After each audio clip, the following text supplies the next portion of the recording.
buckle up, folks, because the source material you sent over Oh. this time is going to be a wild ride, I think. Oh, yeah. It has the potential to really turn the physics world upside down. Definitely some big claims in these papers. Yeah, we're diving into 3 of them. Quantum tensor field, then there's physico-quantum dimension, Yeah. and, Don't forget universal gravitational theory. oh, right, how could I forget? Universal gravitational theory. They're all connected. And they could change how we understand everything from, galaxies all the way down to the very fabric of space-time. No small feat, right? What's so fascinating to me is that they tackle some of the biggest mysteries in cosmology, like dark matter and dark energy. Yeah, those are big ones. And they propose a whole new way of thinking about gravity itself. Okay, so let's unpack that a little. Yeah. Let's start with this quantum tensor field paper. Okay. It proposes this field, it uses the symbol exciting, right? That's the one. That interacts with matter and affects gravity. But here's the thing, we can't actually see it. Right. It's like a hidden layer to gravity. Right. A hidden layer. But its effects could be enormous, especially when we start talking about those cosmological mysteries. Okay, so how does it work? How does this hidden field, what does it actually do? Well, the key is that it behaves differently depending on where it is. Okay. In dense regions, like inside a star, it's almost like it's suppressed, meaning standard gravity kind of rules in those areas. So the usual rules apply. Pretty much. But in low-density regions, like the vast spaces between galaxies, it becomes way more influential. So it's almost like it has like a split personality. Yeah, I like that analogy. It acts one way in crowded spaces and totally different way out in the cosmic suburbs. You got it. And that difference, that density dependence, as the paper calls it, that's what could explain some of those strange observations we see on a galactic scale. Okay, I'm starting to see how this could get interesting. Right. So let's talk about dark matter. I know galaxies spin way faster than they should, based on the matter we can see. The visible matter, right? Yeah. How does this quantum tensor field fit into that puzzle? The universal gravitational theory paper actually suggests that say is the answer. Oh, wow. It acts like extra gravity in those low-density regions at the edges of galaxies.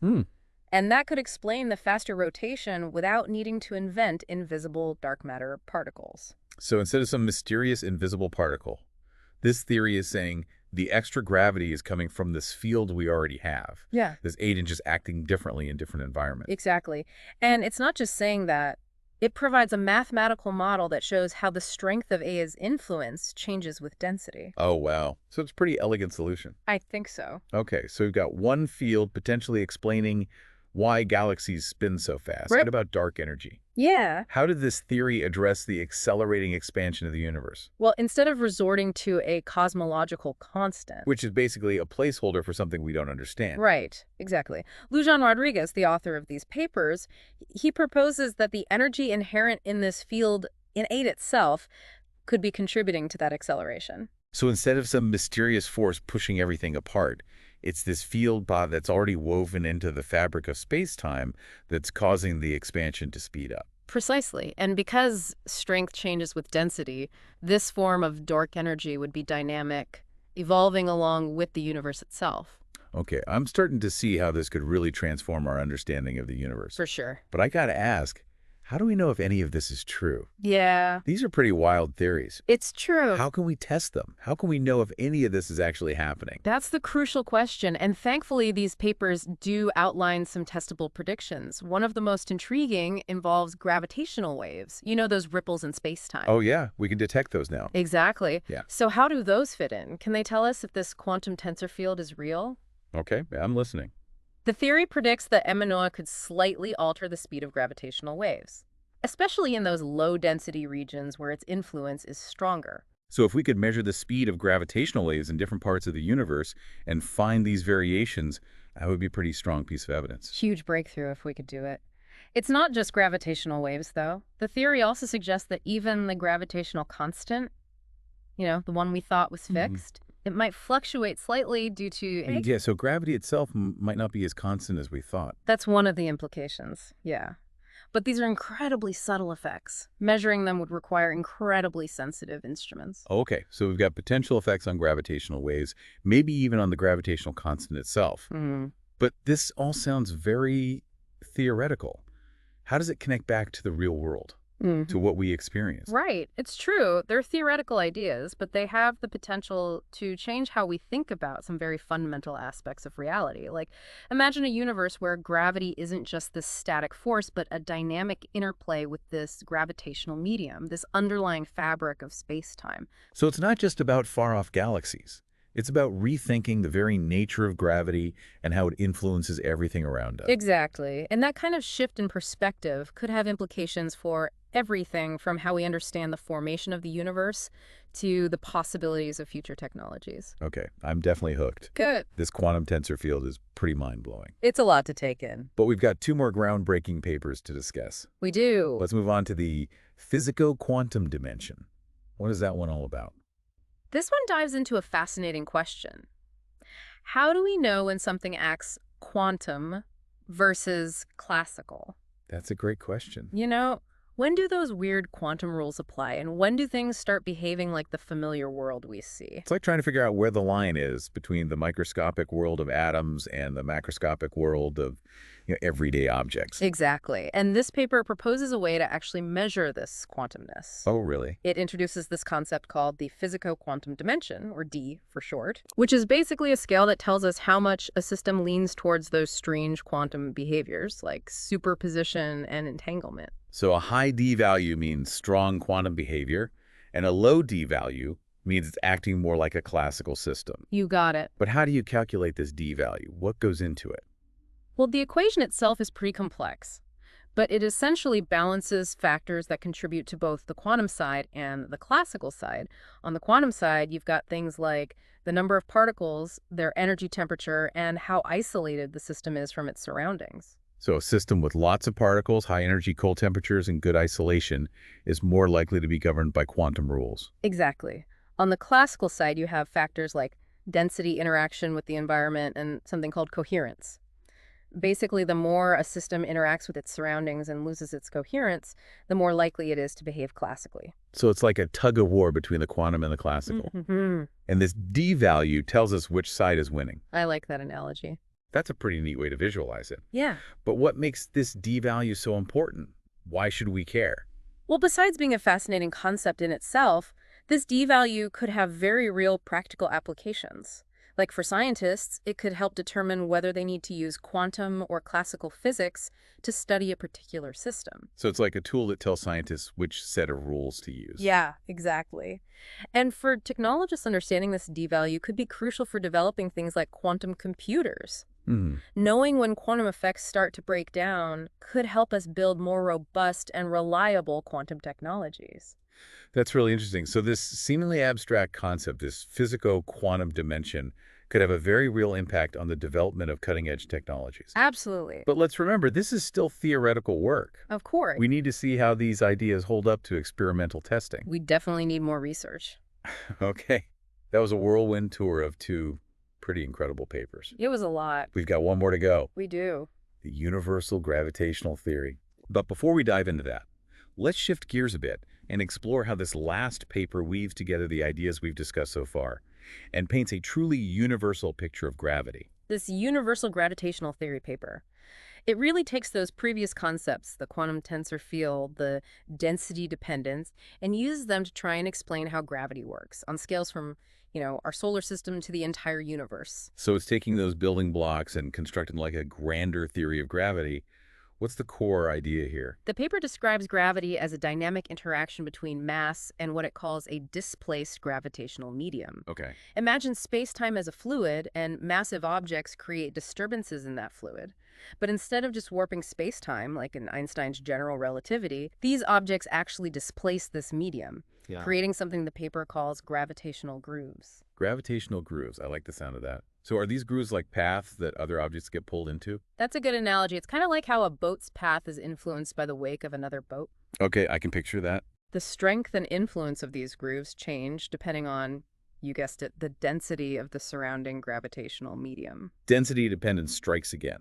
So in dense areas, these grooves are less pronounced. Right. In places like the interior of stars or near black holes, these grooves would be almost negligible.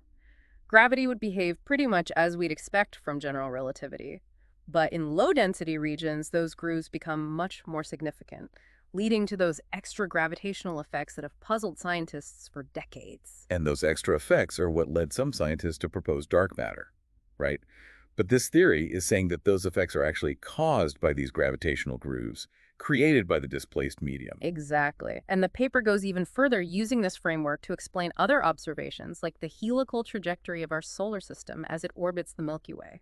Helical trajectory. What do you mean? I always pictured our solar system just moving in like a flat circle around the galaxy. It's actually more like a cosmic corkscrew. The sun's motion, combined with the planets orbiting around it, causes our solar system to trace out this helical path through the galaxy.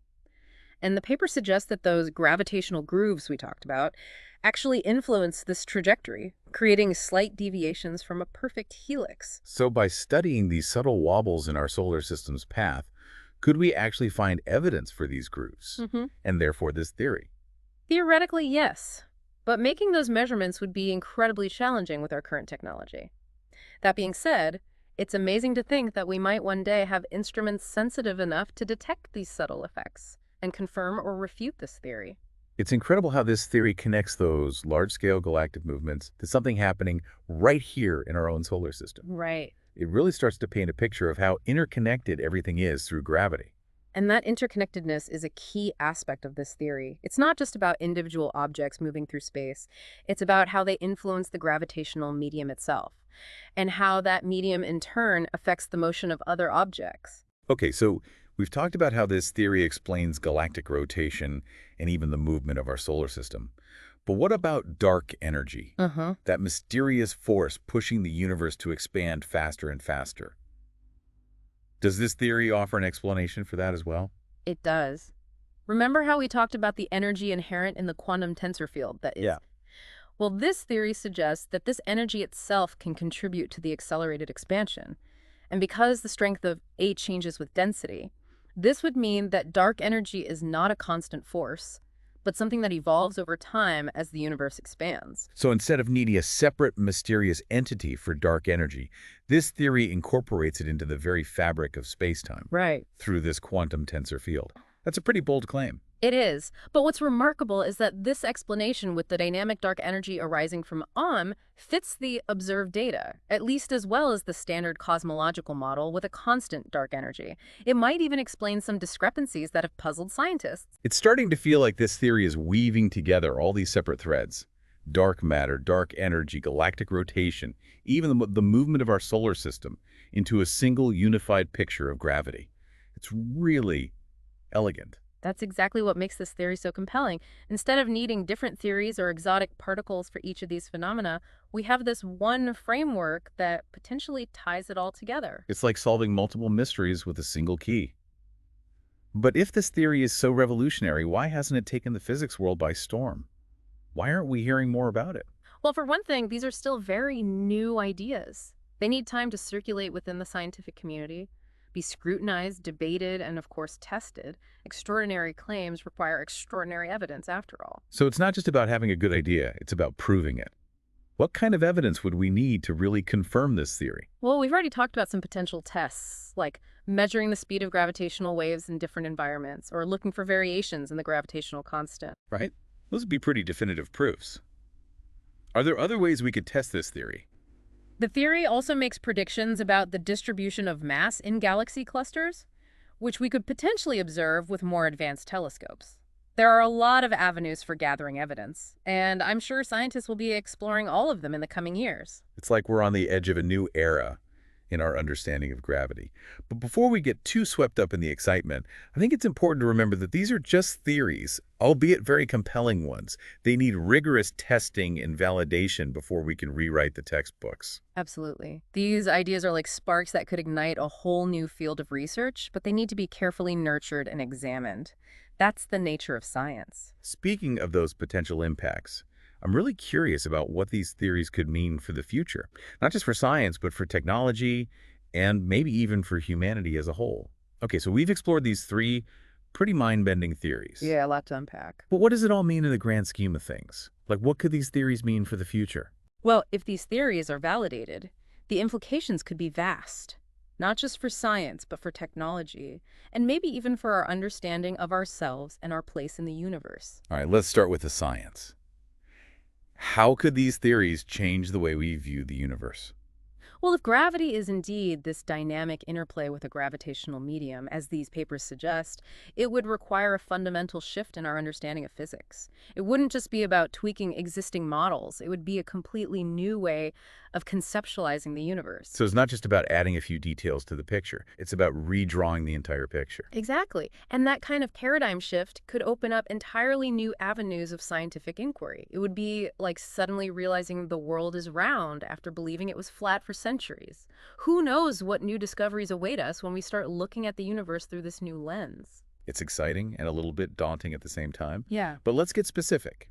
What are some of the potential technological breakthroughs that could arise from these theories? Well, one area that's particularly intriguing is energy production. Imagine if we could learn to manipulate this gravitational medium to create like wells or currents of gravitational energy. It would be like harnessing the power of ocean tides, but on a cosmic scale. So instead of relying on fossil fuels or even nuclear power, we could potentially tap into this vast, inexhaustible source of energy flowing through the very fabric of space-time. That's the idea. It sounds like science fiction, I know, but it's based on the principles outlined in these theories. Of course, we're a long way from achieving anything like that, but it's a tantalizing possibility. It really sparks the imagination. What about space travel? Could these theories revolutionize the way we explore the cosmos? Absolutely. Right now, we're limited by the vast distances and the incredible amounts of energy required for interstellar travel. But if we could understand and control this gravitational medium, it might be possible to create shortcuts through space-time, essentially warping the fabric of the universe to travel vast distances much more efficiently. So instead of being constrained by the speed of light, we could potentially ride these gravitational waves or currents like surfers catching a cosmic wave. It's a mind-boggling concept, but that's what these theories suggest might be possible. It would open up entirely new regions of the universe that are currently beyond our reach. It's like suddenly having a map to uncharted territories full of mysteries and wonders waiting to be discovered. But these implications go beyond science and technology, don't they? How could these theories change our understanding of ourselves and our place in the universe? That's where things get really profound. If gravity is indeed this dynamic interaction with a universal medium, it suggests a level of interconnectedness between all things in the universe that we've never fully appreciated before. We're not just isolated beings on a tiny planet, we're part of this vast interconnected web of energy and matter. It's a humbling and awe-inspiring perspective to realize that everything we do, every action we take is influencing and being influenced by this cosmic dance of gravity. So, exactly. And it raises all sorts of profound questions about the nature of consciousness, free will, our connection to the universe, and even the origins of life itself. These are questions that have been pondered for centuries, but these new scientific theories could provide entirely new frameworks for exploring them. It's amazing to think how these theories, which started with complex equations and abstract concepts, could ultimately lead us to a deeper understanding of ourselves and our place in the cosmos. And that's the beauty of science. It's a journey of discovery that can take us to unexpected places, revealing hidden connections and challenging our preconceived notions about the world. It's been an incredible journey exploring these three revolutionary theories. We've covered a lot of ground from the quantum realm to the vast expanse of the universe. But one thing is clear, these ideas have the potential to change the way we see the world and ourselves. I completely agree, and it's important to remember that this is just the beginning. These theories need to be rigorously tested, debated, and refined, and that's where the global scientific community comes in. It's going to take collaboration, open minds, and a lot of hard work to fully explore the implications of these ideas. Absolutely.